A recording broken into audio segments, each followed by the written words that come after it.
Check, check, check, check, check. Now, I think the algorithm listens. But I think I'm crazy, and the tinfoil ducks have basically been whispering in my ear all day. It is Tinfoil Hat Tuesday over here on Reactions, Rants, and Rabbit Holes, and I was quoting some podcaster earlier, and I'm not a name-dropping guy.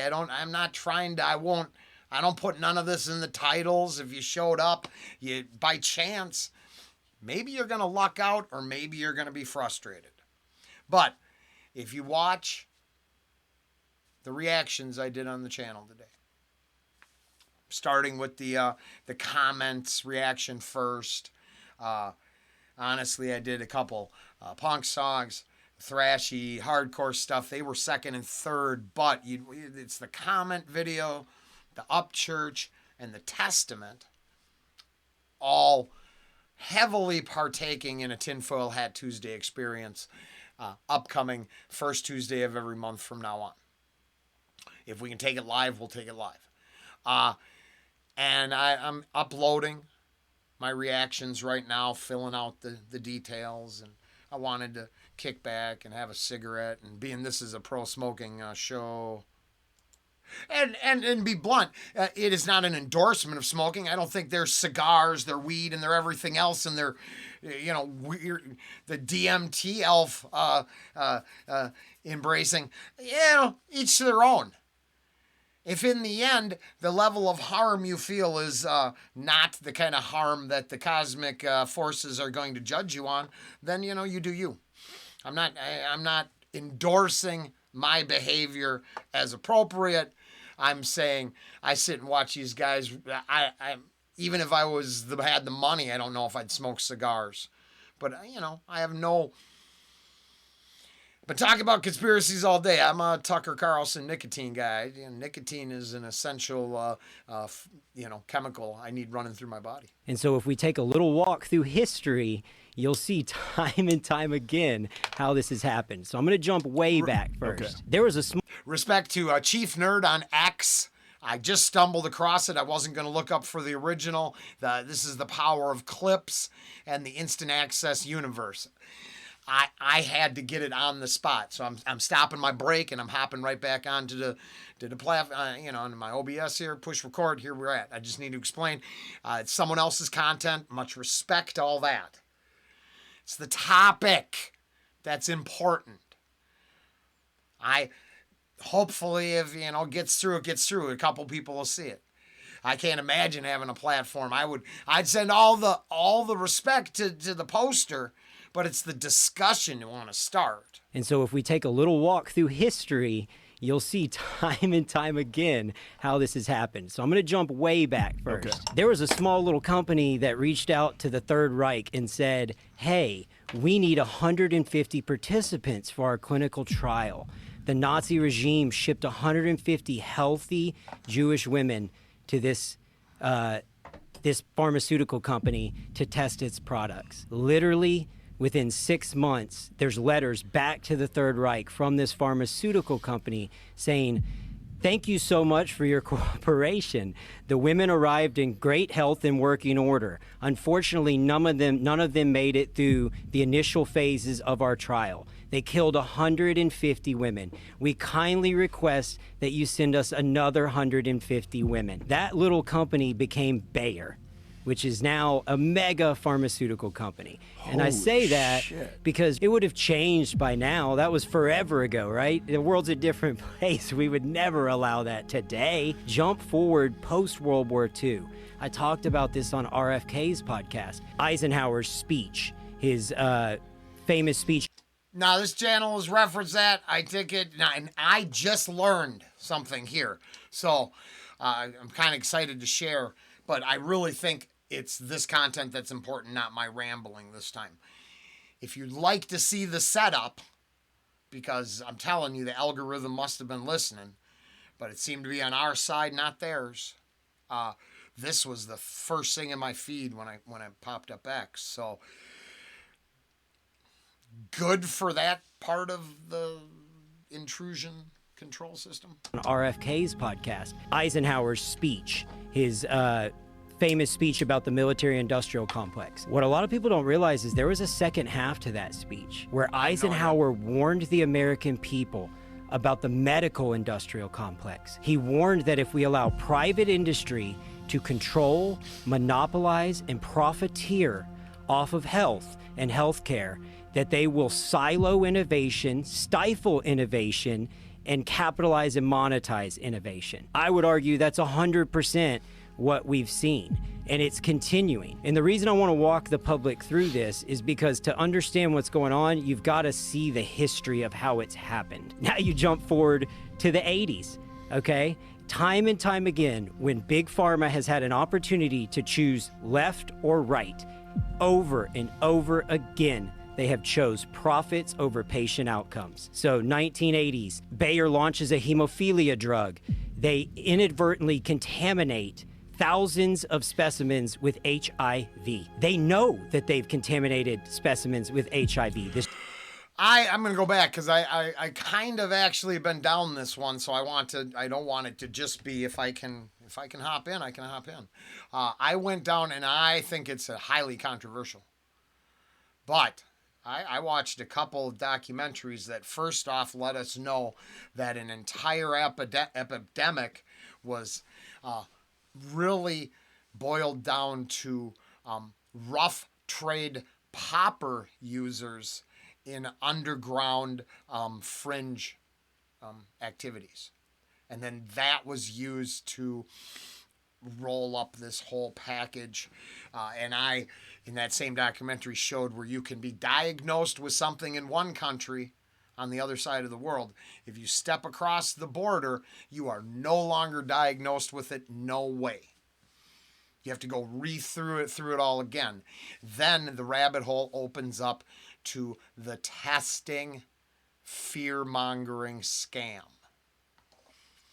Because what really goes on is denial. I don't know half of these details. But we definitely know, oh boy, oh boy, oh boy, oh boy, oh boy, that certain aspects have been created to ensure that the profitability of the testing fear program reigns supreme above all else. And then, unfortunately, it's like that Simpsons clip. Now we need a disease. It's not too bad, but bad enough. And then we need the cure. Then we need to hold it all above them and hold them hostage. Oh, yeah. Huh. How do we hear these things over and over and over again, but then if questioned loudly enough, we get silence? Choose left or right. Over and over again, they have chose profits over patient outcomes. So 1980s, Bayer launches a hemophilia drug. They inadvertently contaminate thousands of specimens with HIV. They know that they've contaminated specimens with HIV, this drug with HIV virus. What do? They have a decision: destroy all of it or ship it to the public anyway.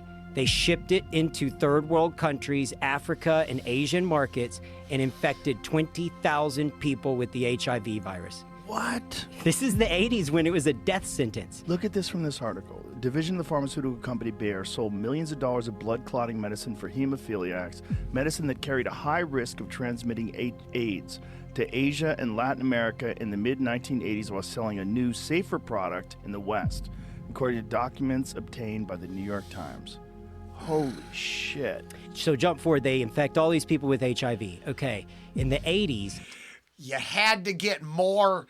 I, as a tinfoil hat conspiracy theorist on the first of many tinfoil hat Tuesdays, I hope, will admit that what I believe, but my beliefs are for opinion. All opinions for entertainment purposes only. I gotta get that up. That's important.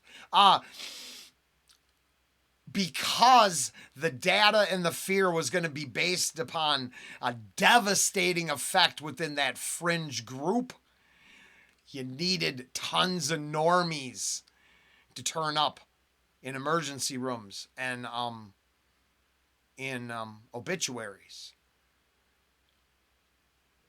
I'm not saying I'm right. I'm saying I'm crazy, but that's what I would bring up. That would be my question. Where is it possible it was actually not just greed, but calculated spreading of disease.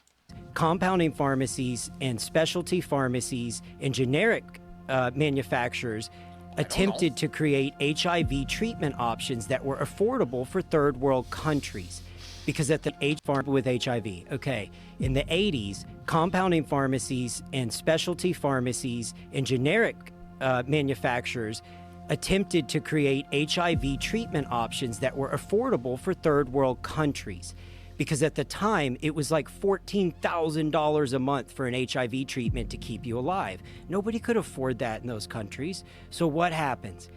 Does Big Pharma, in a market they can't sell, in a market they can't touch, in a market where they inadvertently infected, or I would say almost knowingly infected 20,000 people with HIV, they then lobby with the US government, file and sue the shit out of all of these companies that were attempting to make cost-effective generics. It caught it up in litigation for 3 years before finally they bent to the will of the American people and the feedback of the public. There was outrage. Oh, wait.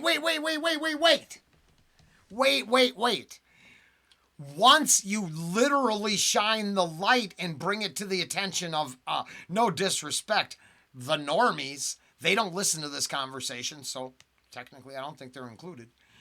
And if they do, they're breaking free from normiedom to, awakened observer.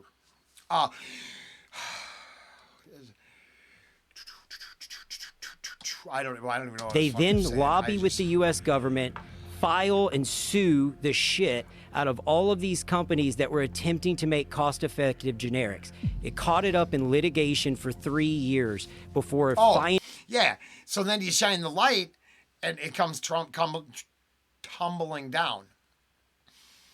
I do believe, hopefully, not telling anybody it's gonna, but I do hope that, which ironically enough, this show had mentioned, saw a clip of just the other day. Maybe the House of Cards is about to come tumbling down. Because when the realization that the whole tippity top is run by a certain, let's just say, ideas that side on poor taste, with lifestyle choices and decision making so dark and miserable that it has to be kept from everyone, what happens when it's, brought into the light? Effective generics. It caught it up in litigation for 3 years before finally they bent to the will of the American people and the feedback of the public. There was outrage over this. And finally, after 3 years of litigation, Big Pharma said, basically, screw it. Go ahead and give them the HIV, let them make these HIV meds in these countries that aren't buying our product anyway. Then did that open the door for the medical tourism to fight the disease? Interesting. And I'm not saying that it did not achieve full-blown, epidemic status. But I'm saying I watched a few documentaries that really shine a different light on that whole, especially when the fear was through the roof.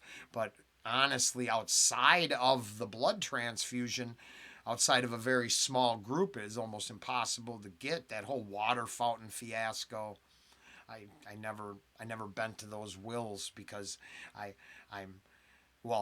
oddly enough, I was taught that you can go in there and treat the lepers. You don't go in and shun them.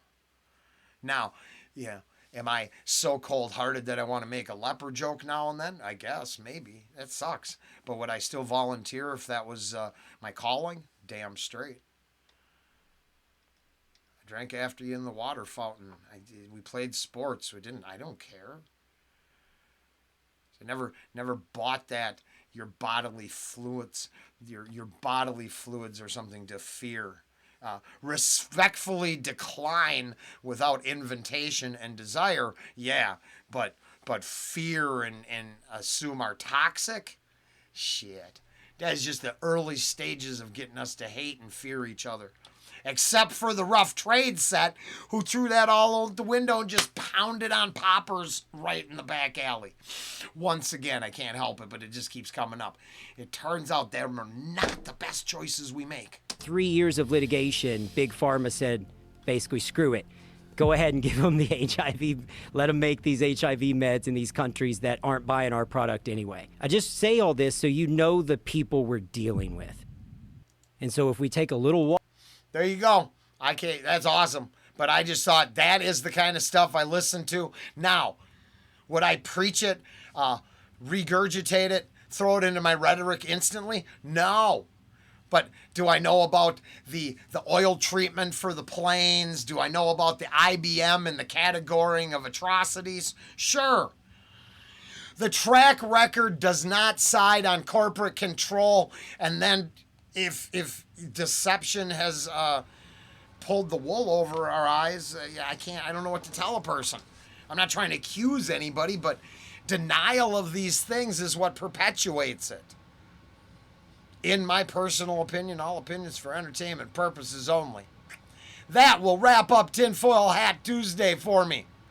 It's been fun.